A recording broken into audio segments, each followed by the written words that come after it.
In this video, I'm going to teach you how to convert a PHP website to an Android application. It's a very easy process, so make sure to follow along.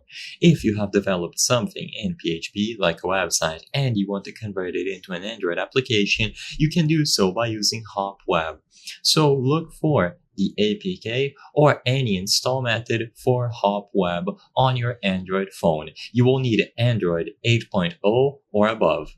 And as long as you have HopWeb installed, you will be able to use its functionalities to convert the PHP website into a fully fledged application.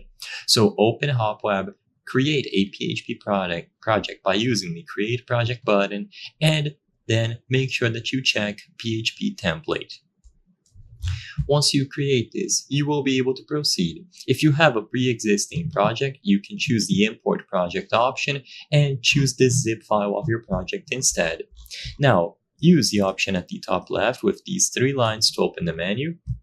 And in here, you will be able to click the index.html or index.php to open the file and preview it by the green triangle icon in the bottom right. So when you use the green triangle button, you will be able to preview your PHP page.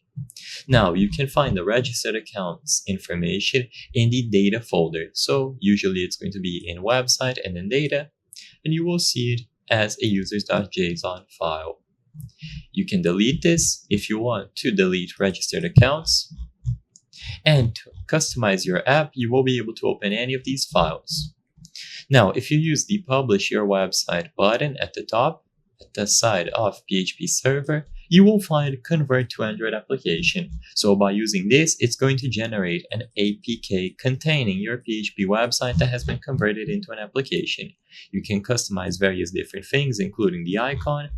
And once you have the APK, you can share this around for it to be installed as an application. I hope I was able to help you on how to convert a PHP website to Android app. If this video helped you, please be sure to leave a like and subscribe for more very easy tips. Thank you for watching.